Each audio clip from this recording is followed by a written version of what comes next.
Welcome and thank you for joining us for another Infinity Kingdom guide.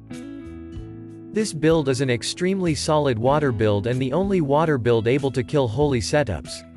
This build rely on physical defense in combination with strong burst damage from a boosted Merlin.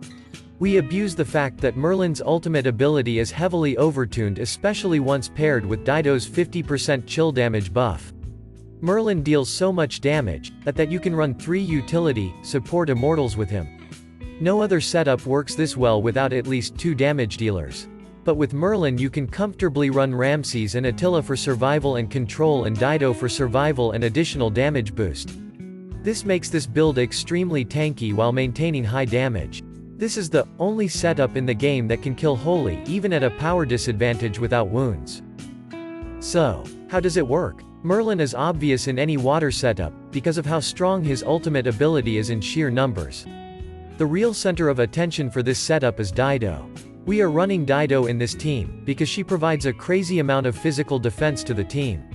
In addition, she boosts the damage output of Merlin by a whopping 50% because she chills enemy immortals.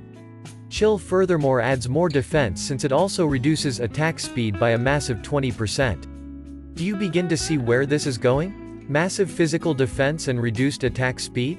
Yes. This is a build that will murder even strong Whale Earth teams and holy setups. That being said, this build is made as an all-round build and performs very well against any enemy. It is plain and simple, a solid strong build for all content and highly competitive in PvP combat. Another thing that makes this build so neat is its low budget requirement. Despite being able to kill anything, it does not require massive amounts of money invested. Merlin and Ramses are the 2 cheapest immortals in the game and DIDO is a free-to-play reward from King of the Hill. Attila does require a little investment to get in max, but overall this is by far the cheapest and strongest build in all of Infinity Kingdom. This makes the build extremely strong, as you can kill whales having only spent a fraction of your enemy. Moving on to the setup. This setup is pretty simple to run. You toss on the right passives and watch Merlin melt everything. One thing you should be aware of with this build for maximum efficiency is immortal placement. You are using Ramses and as such you need him to face your opponent's main physical damage dealers. This could for instance be an enemy Alex, Siegfried, Barca, or Gilgamesh. Ramses will significantly slow down enemy physical attacks. Furthermore, he will disarm the enemy's backline immortal too. Meaning a Bathany, Khan or Gilga will also be hamstrung. The setup is simple. We defend against physical damage and pump as much damage on Merlin as we possibly can. Moreover, we use both Ramses and Attila for their utility and off DPS.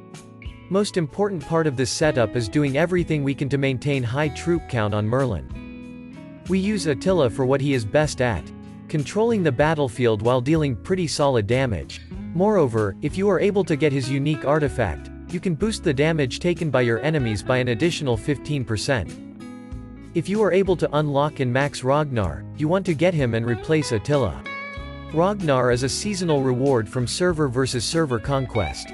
With Ragnar, you can add additional boost to your Merlin's damage. We already have 50% more damage from DIDO's chill and now you add another 30% with Ragnar's frostbite debuff. Let's dive on in and begin with the passive setup for Attila. On Attila you want to run Adrenaline Rush, Fighting Master and Malice. This setup maximizes the amount of energy regen an immortal can have, giving Attila the ability to control the battlefield and interrupt key enemy casts. If you run Ragnar instead of Attila, you want to use the same passives, since the most important job for either of these immortals is casting as many until-made abilities as possible. On Ramses you want to run Weakness, Cleave and Oakengard. If you are up against an enemy Khan you can opt for energy suppression over Cleave, giving up a little bit of damage for a chance to have your dragon's heal go off before wounds. For Merlin, we want maximum damage output. You want to equip Chase and we want Chase to proc as many times as possible. Annihilation and Death Breath does very high damage by themselves, and have the added advantage of being very consistent skills for proccing Chase for maximum effect.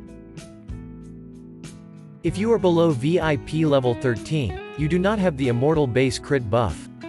This is terrible news, because your critical hit value will simply be too low for Chase to work well on Merlin. Therefore, you want to equip concentration instead of chase. DIDO is far more simple. Here we just want to make sure our dear Merlin stays on as high troop count as possible, thus dealing more damage than any other immortal can. Therefore, we run assist and absolute defense. Lastly, we use sacrifice to gain a chance of a bit of extra energy, but more importantly, a good chance to boost Merlin's damage even further. Finally, I have a few notes before we revisit the finished setup. It is important to know how to counter your enemy. And with this team, you want to go into energy suppression instead of cleave when up against wounds setups, giving your dragon a chance to heal. Secondly, you want to have resist when fighting other Merlin DIDO setups. Third, when on low crit, run concentration over chase. Beware that buffing can provide the crit needed for chase. Lastly, note that if you are against a holy team with no wounds, you want to remove sacrifice and run shelter instead. Okay, let us revisit the final setup. We have a few variations but the team doesn't change much. First and foremost, if you can, then you should use Ragnar instead of Attila.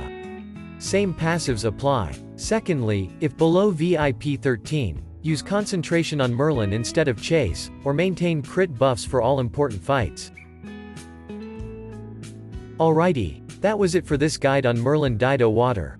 If you are a mid-level spender or a low spender, this is the perfect build for you to have maximum impact and be able to fight the big whales without spending too much money. Best of luck in your battles and see you for the next one. Please ring the bell, like and subscribe to the channel. Stay updated on the latest new content and the latest builds by subscribing right here and now. I regularly put out new Infinity Kingdom content. The meta for PvP combat shifts constantly and I am always on to provide you the latest and best builds. Thank you for watching, and see you for the next one.